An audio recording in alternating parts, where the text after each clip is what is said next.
चलिए। नमस्कार मित्रों, आप देख रहे हैं हिंद न्यूज चैनल। मैं हूं चीफ एडिटर महेश कुमार पटवारी। हम खड़े हैं आज प्रयागराज महाकुंभ संगम। पूरे विश्व में प्रसिद्ध इस समय उत्तर प्रदेश और केंद्र सरकार की वजह से प्रयागराज महाकुंभ जो है पूरे देश में चर्चित है। अच्छा, हिंद न्यूज आज खड़ा है प्रयागराज महाकुंभ के संगम तट पर। हम आपको आज दिखाएंगे संगम तट की बारीकियां और संगम की खूबियां। 65 करोड़ से ज़्यादा श्रद्धालुओं ने प्रयागराज के महाकुंभ में किया स्नान। वहीं दूसरी ओर विरोधी दलों ने अव्यवस्थाओं पर उठाए सवाल। मुख्यमंत्री योगी आदित्यनाथ ने महाकुंभ की व्यवस्थाओं पर सवाल उठाने वाले लोगों को जी भरकर धोया। महोदय, मुझे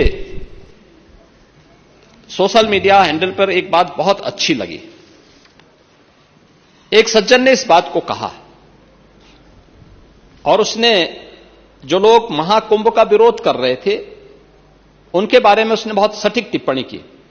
उन्होंने कहा कि पिछले 1.5 महीने में आप वामपंथियों, समाजवादियों की बाल खगाल लीजिए, महाकुंभ को लेकर के विश्व भ्रमण के अलावा कुछ नहीं दिखेगा। गंदगी, अव्यवस्था, पर्यटकों की परेशानी के अलावा इनकी बजबजाती वाल पर दूसरी कुछ भी नहीं मिलेगा। लेकिन इन सब से इतर धरातल पर इनकी बजबजाती विचारधारा का कोई असर नहीं है।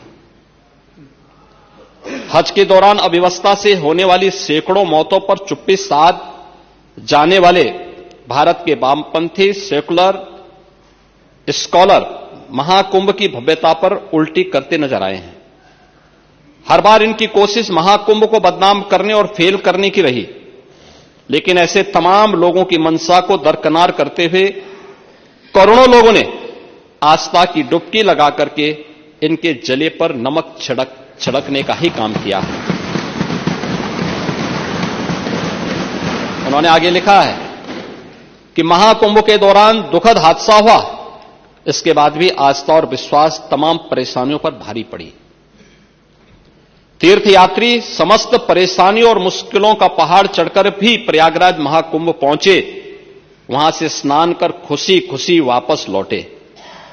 रिश्तों के जटिल समीकरण का परिभाषा गढ़ता महाकुंभ अब समारोह की ओर है, लेकिन यहां से निकला संदेश हर सनातन के मन में अमिट छाप छोड़ गया है, जो वर्षों तक लोगों की बतकही और कहानियों में जीवंत रहेगा।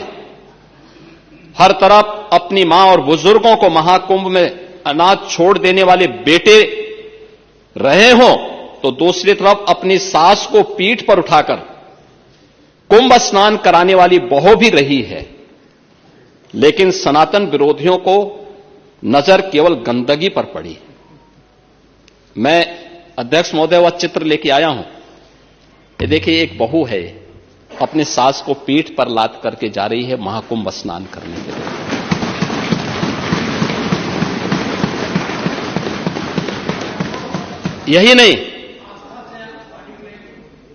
यही नहीं, आगे एक और बात कहते हैं।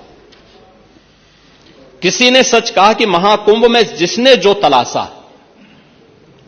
उसको वह मिला।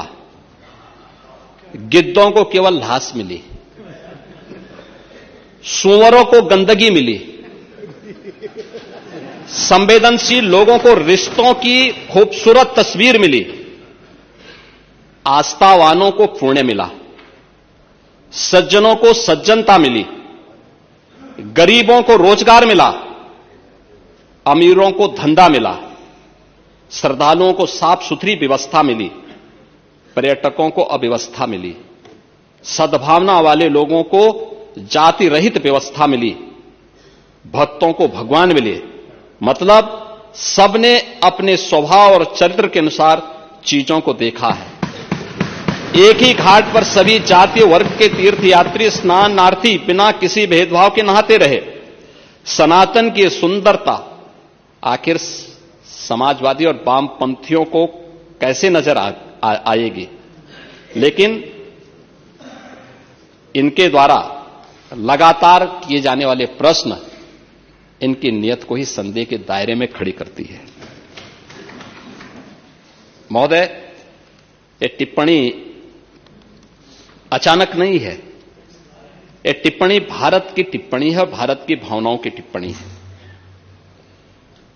और जो स्वयं कुछ कर नहीं सकते थे, जिन लोगों ने अपने समय में इस पूरे आयोजन को अव्यवस्था और भ्रष्टाचार का शिकार बनाया था, आज वे महाकुंभ पर इस प्रकार की टिप्पणी करके भारत की भावनाओं के साथ ही खिलवाड़ करने का काम कर रहे हैं।